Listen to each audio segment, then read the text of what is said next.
mic. I don't know if we can help that, but I'll stand back a little. Let us worship together. There we go. This morning, calling up the sacred and the spiritual in a few questions. What moves the heart? What occupies the mind? And where does the Spirit live?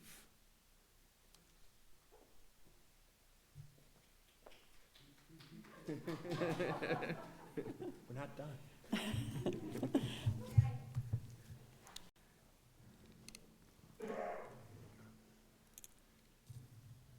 Didn't like that. Our chalice lighting words this morning are from Jennifer McLaughlin. It's called Like the First Hint of Green. As the first hint of green begins to peek through the barren ground, as the little sprig grows into healthy stem, as the stem grows into a stalk and forms a bud, as that bud slowly opens with each new day to form a yellow daffodil, let us be like that first hint of green, renewed by the warmth of the sun's rays and ready to emerge with a new energy, ready to face the day. We light this chalice to bring a glimmer of that warmth into our space. I'd like to stand for our first hymn, number 16 in the gray hymnal. 61, I'm sorry. Oh, okay. I flipped the numbers. 61. And actually, I'm going to try and change the slide as well, because it looks like they're occupied up there. Let's see if I can change the slide here. There were the questions. Look at that. There we go. 61.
Good morning. Morning and welcome to Emerson Unitarian Universalist Church. I'm Linda Fitzgerald, your worship associate today. I'm happy to welcome you in this extraordinary time that we celebrate Easter, Passover, Ramadan, and the spring equinox. Such an abundance of holiness. In the words of the Reverend Erica Hewitt, welcome all of you to our service, especially those who are searching for a spiritual home.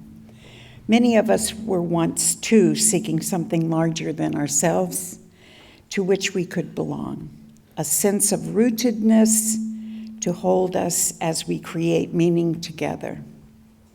For more than 65 years, Emerson has been a beacon of liberal religion in the West San Fernando Valley. We acknowledge that we are located on the land of Chumash, Tongva, and Kizh peoples, land which remains part of their lasting identity and heritage. Our existence as a spiritual community can never be understood without appreciating the depth of the loss of their land in generations past and the enduring hopes for the renewed vitality of these cultures in years to come. Every day, we're inundated with information, overwhelmed by demands, and pulled by a culture that seeks to divide us from the web of life. Unitarian Universalism reconnects, bringing people together with meaning and inspiration. We are a house without walls, a congregation without spiritual limits, and a movement that calls you to put more faith in yourself, your community, and your beliefs. We are a faith that honors your mind, your heart, your questions, and your journey.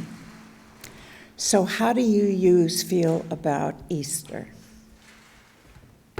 Unitarian Universalists have little trouble in celebrating Christmas as the birth of Christ. But we balk when it comes to the celebration of Easter and the concept of Christ's resurrection. The Reverend Carl Scoville explains in An Easter Faith that the resurrection comes with the recognition that any of our lives can always be transformed and begin again. The resurrection comes with the Christ within us breaking forth as from its tomb.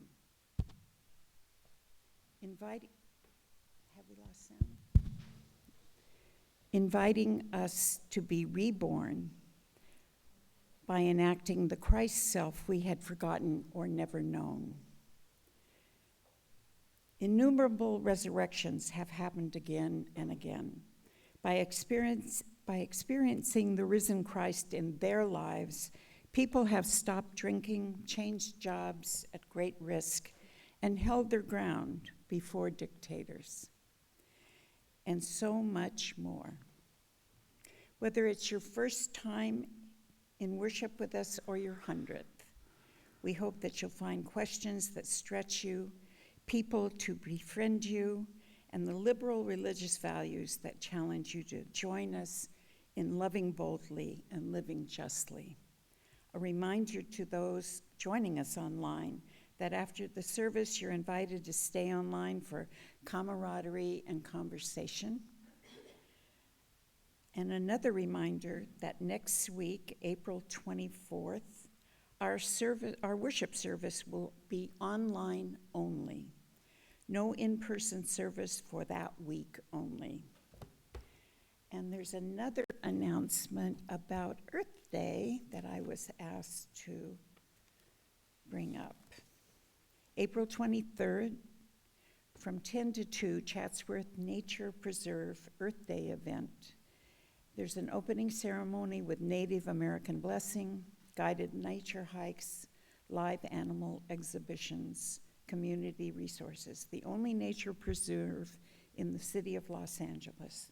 Chatsworth Nature Preserves open to the public only once a year for Earth Day. So for more information, there's a website to go to if you'd like to know that. Thank you for being with us today, and welcome to this sacred time and space. Now, if you'll all join me in reciting our covenant in English and in Spanish.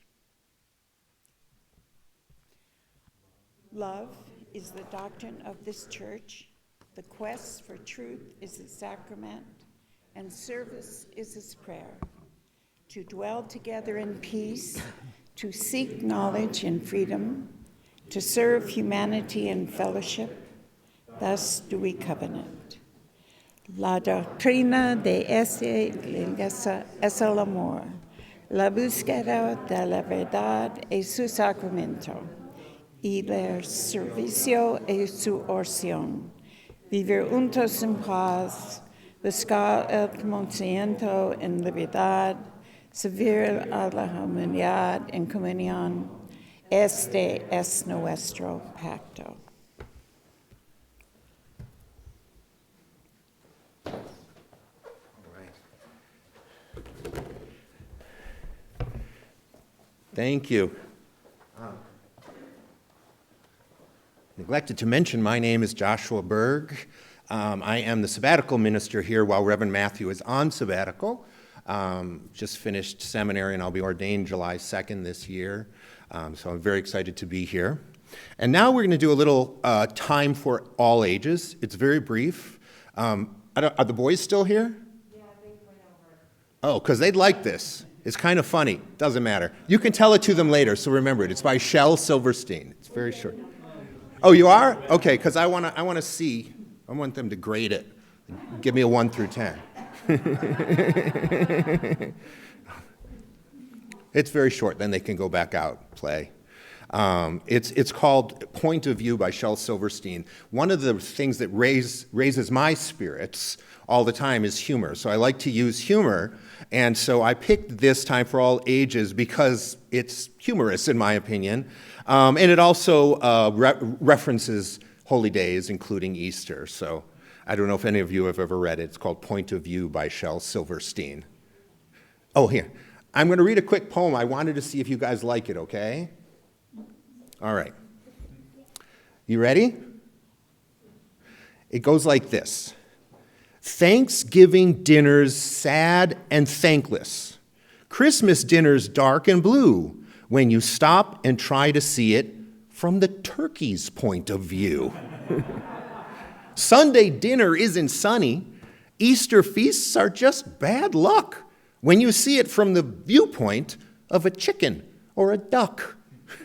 Oh, how I once loved tuna salad, pork and lobsters, lamb chops too, till I stopped and looked at dinner from the dinner's point of view. Do you like it? Oh, good, good, good. Now you go out and play again. Thank you. They can go back up.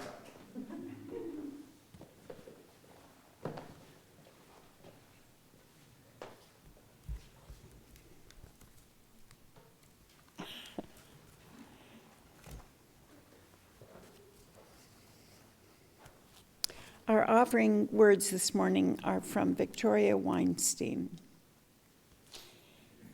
Every week in our church, we take up an offering.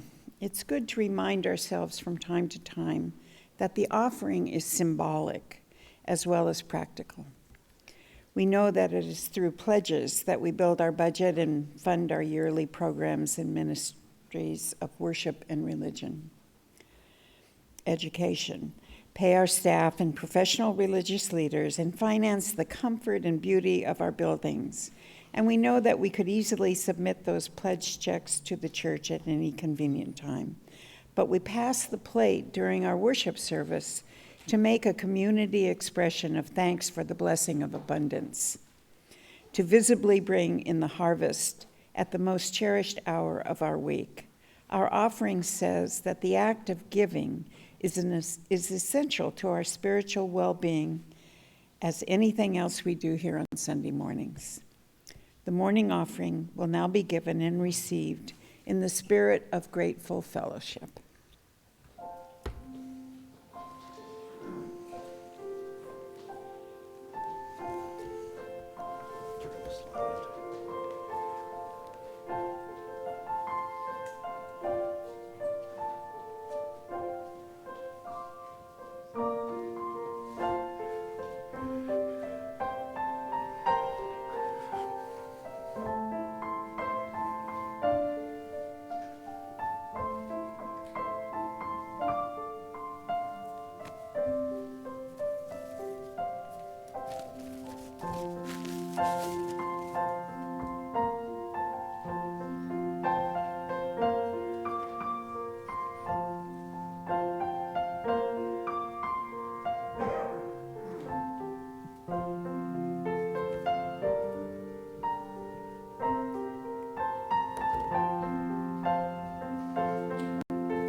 You I receive, to you I give, together we share, and from this we live.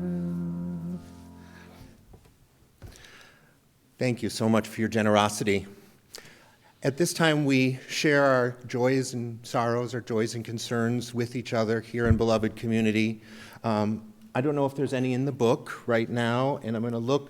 We also have an online Joys and Sorrows page, which I don't see anything in there either. Is there anything?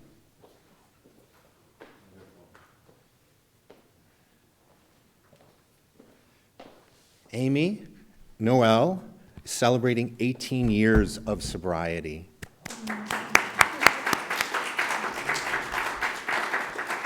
And you know what is significant about 18? In Judaism, it is chai, which means life. The chet and yud add up to 18, and that's why you all always see chai and 18. That's the significance of it. It means life. So congratulations. As we listen to some music and meditate, please feel free to express names of people for whom you're celebrating things, or who you're mourning, or who you're worried about, concerned about, or who you're happy for, and just say them out loud in this space for the next few minutes as we meditate. Mickey Berg.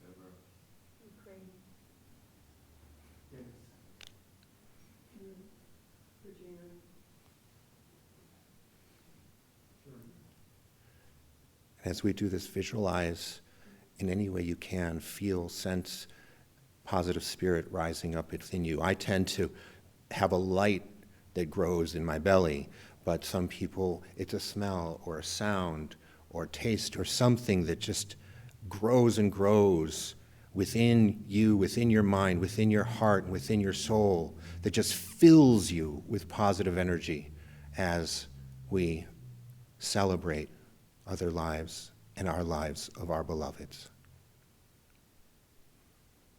And for those joys and concerns that go unmentioned, we will hold them in our hearts as well.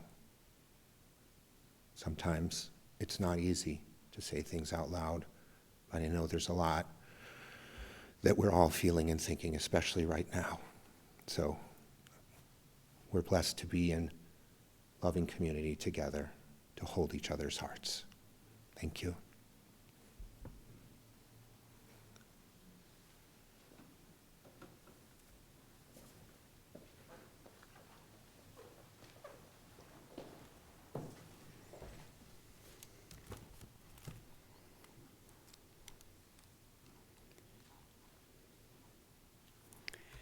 Our reading this morning is by the Rabbi Rachel Barenblatt from her book, The Velveteen Rabbis, Haggadah for Pesach.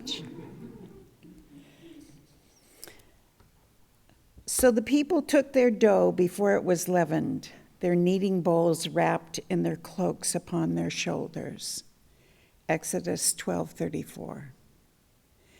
You'll need to travel light. Take what you can carry: a book, a poem, a battered cup, your child strapped to your chest, clutching your necklace in one hot, possessive fist. So the dough isn't ready. So your heart isn't ready. You haven't said goodbye to the places where you hid as a child, to the friends who aren't interested in the journey, to the graves you visited. But if you wait until you feel fully ready, you may never take that leap at all. And infinity is calling you forth out of this birth canal and into the future's wide expanse. Learn to improvise flat cakes without yeast. Learn to read new alphabets. Wear God like a cloak and stride forth with confidence. You won't know where you're going. but you have the words of our sages, the songs of our mothers, the inspiration wrapped in your kneading bowl. Trust that what you carry will sustain you and take the first step out the door.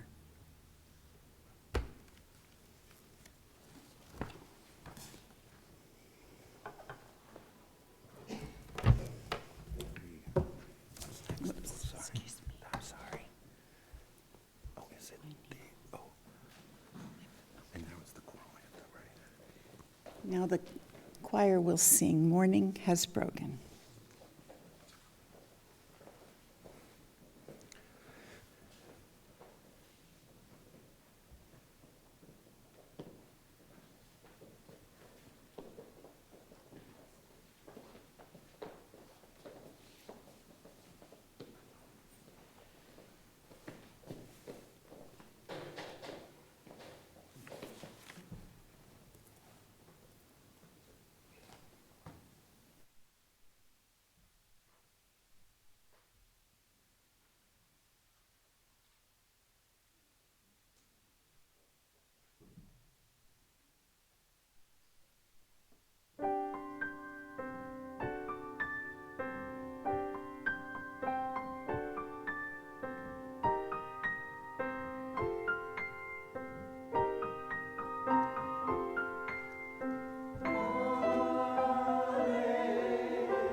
Thank you. That was beautiful. Thank you, Eloise Porter, our choir director, Kevin Matthew on piano, and our entire choir. Thank you so much. And also I'd like to thank, I think Conrad and Adam are up there, our tech people. Often don't thank them, but they should be thanked every week. Thank you so much for all your help. All right. So this year, as we know, Easter, Passover, and Ramadan all fall in the same month, in this month, our Western month. And that happens maybe once every 33 years only. And this year, they're all in April. This is also springtime, which is filled with new life and new beginnings. In fact, after having freshly explored the relationship between Passover and Easter, in a class the past few weeks that I led with Reverend Rebecca, we put Passover and Easter in conversation with each other. I believe the feelings brought on by this season of spring, the feelings of turning toward life, those feelings influenced both of these holidays. I guess you could say, from spring, they sprung. I wouldn't say that because it's a little cheesy, but you could. In fact, both these holidays, we learn, can be traced and connected directly to preceding spring harvest and fertility celebrations that led to them. There are many similarities from the food that's eaten, from the liturgy that is spoken, the ritual actions that are observed. You can trace the similarities. So these holidays, inspired by new life that springs up in the corporeal world, take that idea of new life, rebirth, resurrection, and interpret them through spirituality. The narratives encourage turning toward this newness, encourage embracing the freedoms that are awakened by nascent life, and toward what we hold holy in order to enrich our spirits. That's what they encourage. Now, although there isn't ever a time without very trying events in the world, I would say, right now the world is confronting so many things that especially deflate the spirit, including Russia's war on Ukraine and the decimation of reproductive freedom here in the United States, for instance. That's just to name two. So what can we glean as we celebrate these concurrent holidays that can teach us how spirit is reborn, how our spirits are reborn, that we may resurrect our own spirits, that we may turn toward hope? What can they teach us so that we can do that? Well, in this exploration we did in class, what rose to the surface for me recently were two concepts represented in the liturgy of Passover, Easter, and Ramadan that outline a specific practice for treating a disheartened spirit. First is the demarcation of sacred time, literally written into those texts. What is sacred time? For instance, there are 40 days of Lent, those of you familiar with Easter, and the Jews wandered the desert for 40, was it years? Years, exactly. For 40 years, it just seemed like such a long time. Anyway, I know it wasn't 40 days because the desert is actually anyway. 40 years, 40 days of Lent. Passover also has a tradition called counting the Omer, which involves a mindful daily recognition of 50 days that start with Passover and then go 49 days. You count every day mindfully until a holiday called Shavuos or Shavuot.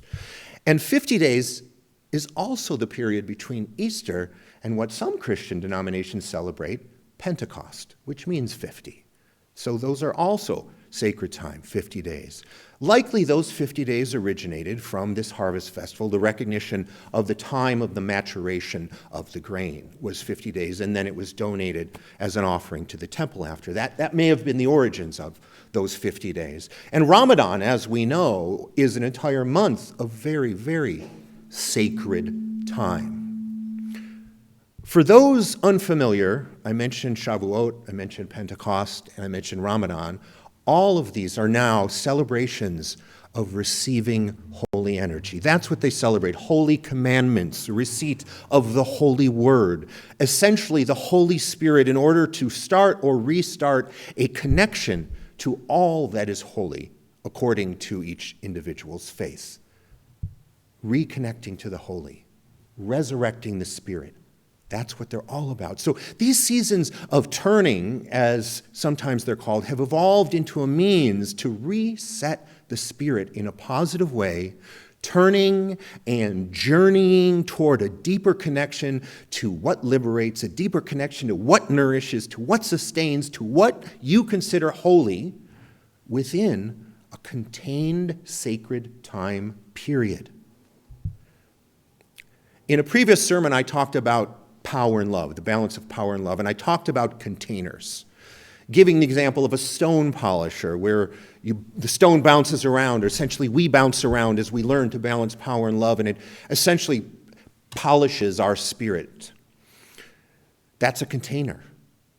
I also mentioned that the word festival in Hebrew translates as moed, and that has the very specific meaning of sacred time.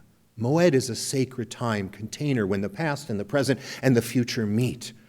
This sacred time is the container in which our spirits can be polished. We hold this time, and inside we polish our spirits. I learned that. That's what these holidays do. They hold this sacred time for us. So a lesson I take is that intentionality in creating sacred time to reset the spirit is critical. That's one lesson. And we actually do this in many ways. The obvious example is the Sabbath. That's how we hold sacred time if you observe the Sabbath. We are delineating sacred time right now. From the start to the conclusion of worship is the sacred time. The key is to be very aware that this is sacred time. Passover and Easter and Ramadan command the time to be set aside. As a humanist myself, not commanded by divine law, I must be even more intentional about setting aside specific time to resurrect my spirit. So, what to do during the sacred time? And that brings me to the second lesson I gleaned from these as I thought about Easter and Passover. It's derived from the evolution of the holiday narratives themselves. It is storytelling.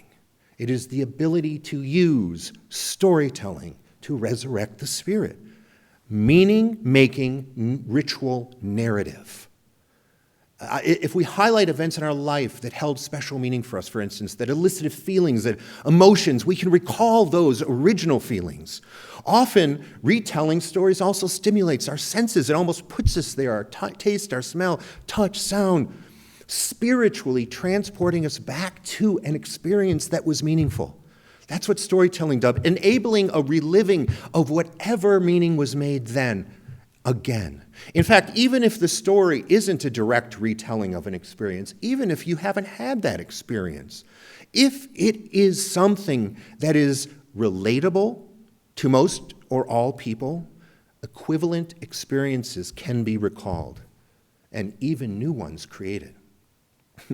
I can recite stories from my family history. Does anyone have this? Every time you gather, they tell the same stories over and over and over again. We do that too. They're retold countless times.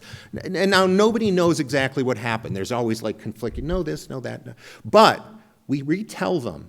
We retell them to affect our spirits. There is the story, for instance, of my older brother Adam when he was a toddler. So we were in Chicago with my parents, and I was very young, so my mom was carrying me. I couldn't walk, and she held Adam's hand. And Dad went over to sign in at the hotel desk, and Mom got a little distracted, and Adam slipped his hand out. Upon seeing the magic doors that would open and close, disappearing whoever went in, and he slipped out of her hand. And of course, he had to know how this miracle of these magic doors worked. And not a moment later, Dad and Mom turned to see Adam behind the closing elevator doors, trying to disappear, offering them a jovial wave goodbye. Another story that was retold over and over was that of my first words. Apparently, I said absolutely nothing until I was 2 years old, and then I just began speaking in full sentences. That's how it's told. It is explained that I was studying, that I was absorbing, that I was taking everything in, silently learning language, and only when I perfected it in my mind was I willing to speak. I can tell you this almost certainly didn't happen in this way. I likely didn't speak much because Adam never stopped speaking. And maybe one day I just had to say something, so I surprised them by suddenly stringing a few words together. That's probably what happened. The point is, these stories were not told merely as a tedious factual recounting of history. They had meaning. The elevator saga was humorous, conveyed how much my parents loved us as they were terrified when the elevator doors closed, and it characterized my brother Adam as curious and brave. The tale of my acquisition of language, it was meant to demonstrate pride in my intelligence and ability. See what our son can do. And as far as I'm concerned, it was also meant to embarrass me repeatedly. But poking light fun at loved ones like that shows affection, and it shows trust. And the retelling of these tales serves to connect us still as a family, at family gatherings, bringing us closer together. That's what those ritual narratives do. And these stories evolved over time, too, as meaning was as meaning was added. Adam, my brother, eventually waved as well as said goodbye from the elevator. Bye, Mom, bye, Dad. And then he was let off by some random man on another floor just as my dad found him. So the stories evolved. The sentence I spoke became more and more complicated, and I seemed to get younger and younger every time the story was told, regardless of the facts. However, the stories highlighted meaning. And similarly,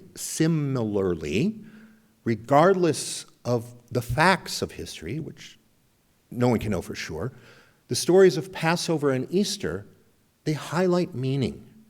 And what's more, as stories are told and retold like the Passover and the Easter Chronicles, they retain the most meaningful aspects as they evolve, and they discard unnecessary ones. In fact, as they evolved and are refined, they often become barely recognizable compared to whatever the original historical story was.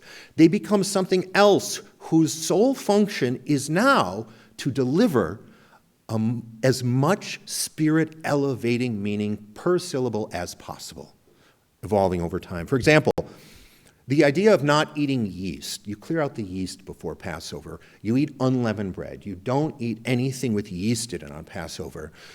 That started because in the harvest festival, not eating the yeast would encourage the growth of the grain. And it evolved over time. So now, the story of the Exodus, not eating yeast or any leaven, became the Jews escaping Egypt. They didn't have time to let the bread rise. It evolved into that meaning. When we taste matzah, which is the unleavened bread on Passover, we condemn all slavery around the world.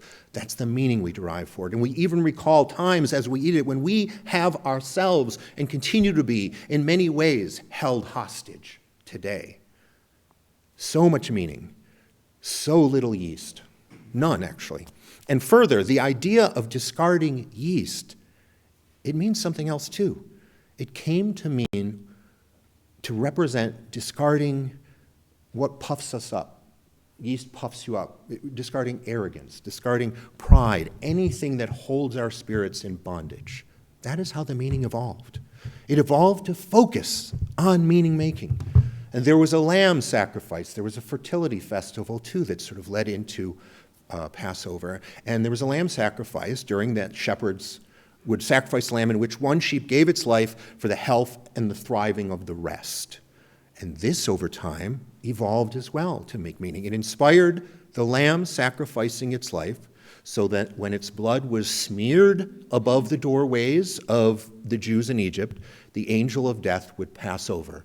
It gave its life, saving the lives of the Jews. And the sacrifice of the lamb also has another meaning in Easter. It became the idea that Jesus, also known sometimes as the sacrificial lamb, sacrificed his life to save all humanity. The stories were refined to focus on meaning and spiritual uplift. In fact, the Haggadah, which is the book that tells the story of Passover and the Jews' exodus from Egypt, it's become one of the most creatively reinterpreted books in the Hebrew canon. And the Seder is one of the most creatively reinterpreted rituals as well. Just some perspectives of the new Haggadahs are that there's a humanist Haggadah, there's liberation theology, there's anti-war philosophy, reproductive freedom, womanism, LGBTQ plus rights, democratic socialism, so many more. You can get all of these Haggadot. So some ways to resurrect the spirit, to come full circle. Some ways to resurrect the spirit, as I have come to understand through being open to exploring these religious holidays, involve setting aside sacred time, and creating and telling story and ritual that stimulates emotions and sensations based somewhat in real life meaningful experience. Now, as a secularist, as a humanist, there are a few differences in how I do it than how some people do it, which I feel are important. First, I'm careful to characterize fictional narratives, even if loosely based in actual history, which many are, most are, characterize them as just that, as stories, and not as factual retelling of history. Also, rather than connecting to the holy in the sense of a divine God or an omniscient authoritative entity, holiness for me is that of our shared humanity. I understand religious experience myself as a transformative experience of awe, as a connection to the larger and profound divine that is the living human energy that pervades us all. And that certainly is holy and divine. And just as with prayer, I talked about in another sermon, in which you can offer gratitude and forgiveness and hope, and so much more can be expressed with or without the idea of God, however it's meaningful for you. This spiritual practice that I'm talking about is just as efficacious as well, just as powerful, and maybe even more so for me, with or without that idea of God or a divine edict or any fundamentalism or dogma or dogmatism. Now, for those of you who read the teaser for this service in the newsletter, I don't know who did, but you're likely wondering what this has to do with multi-level marketing and bodybuilding. And no, that was not just clickbait in the newsletter to get you to read. As we know, resurrecting spirit, especially during times of war, for instance, is never easy. The methodology I just described from thinking about Passover, Easter, and Ramadan is just one way among countless ways to lift the spirit. And none of them are easy or obvious. And what's more, the spirit, it rises, our spirits rise, and they fall constantly. The idea that we could undertake a single spirit-lifting exercise and we're suddenly good to go with our spirits resurrected is the same as thinking if I lift a single barbell once that I all of a sudden become Arnold Schwarzenegger. And there's the bodybuilding connection. Resurrecting spirit is not a one and done. It requires constant attention, energy, practice. It's a daily workout routine. And even when we have built those spirit muscles, we have to keep working them so they remain strong and vital all the time. However, if you're diligent, not only can you keep your spirits buff, but you influence others to do the same. And there's the multi-level marketing connection. Multi-level marketing, also known as a pyramid scheme. It works by people at the top of the pyramid, selling a product or service, and the main purpose is they recruit as many people as possible to do the same. And those new people then recruit as many people as they can, and the number of sellers increases exponentially with the promise that the money will increase the same. And there are a number of problems with this. If you do the math, you see that exponential growth like this is, exponential. It would very soon reach almost everyone in the world if it were to work properly.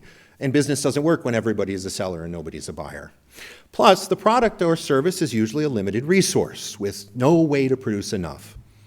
Finally, there is not enough money in the world to fulfill the promises made of wealth, so only the people at the top get rich. However, if there were something very valuable that is in unlimited supply, this might work. That could spread exponentially to all the people in the world. If there was something like that, what if the value of that thing too was also limitless and it enriched every person it reached more and more and more as it spread. Well, there is such a thing. It is positive spirit. It is love. I can smile at a person or tell an amusing story right now, lifting that person's spirit, causing them to feel better, and then they smile at two people, and those people then uplift the spirits of two other people, and before you know it, that positive energy reverberates around the world exponentially. So have I got a deal for you. This is both a great exercise program. It's better than the Taibo. Remember the Taibo years ago? I used to do that. Because this is a spiritual exercise program, and it'll get you rich quick, rich in spirit. That is, rich in love. And that's a sales pitch that you can believe. Now please rise in body or spirit for our closing hymn, number 21, For the Beauty of the Earth.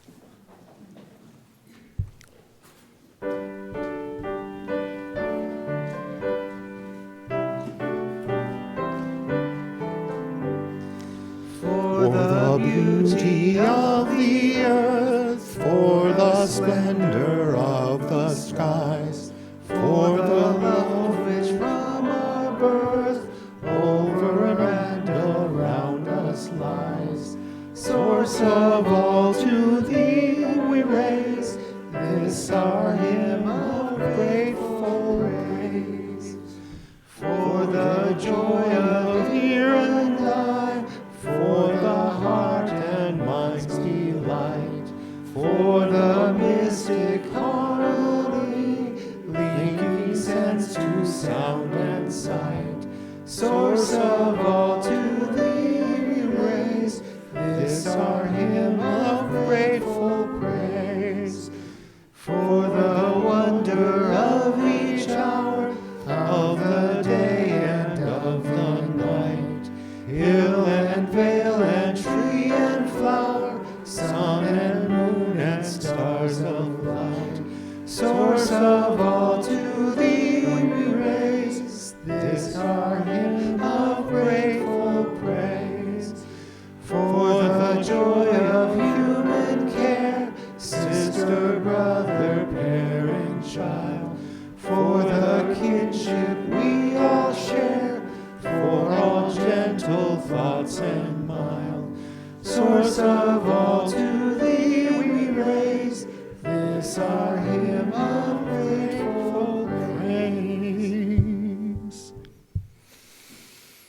All right, you may be seated. I thought at the end of this service, this is the first Easter service I've done, and Easter/Passover, and as growing up Jewish, it was a little bit of a challenge for me as a new minister, and so I thought of doing some sort of improvisational ritual that I would, at the end, but like a spirit-lifting ritual for the benediction. I thought for a long time about how that would work, and I still haven't figured it out. So, but then I realized I had an answer.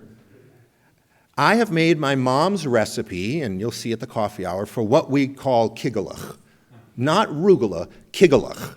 They're muffins or popovers made on Passover.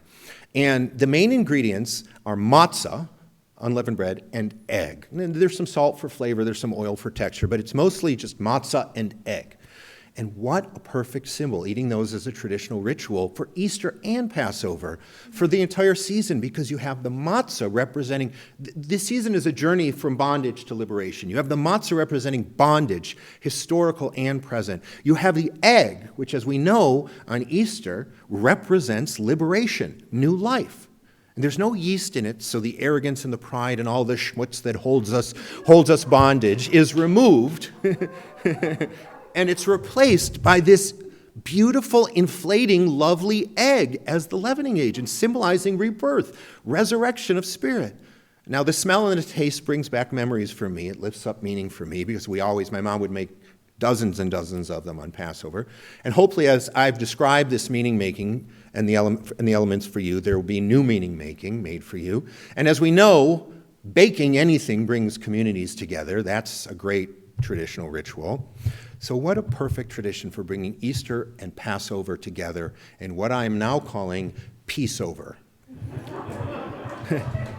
So please have a peace over popover. Thank you.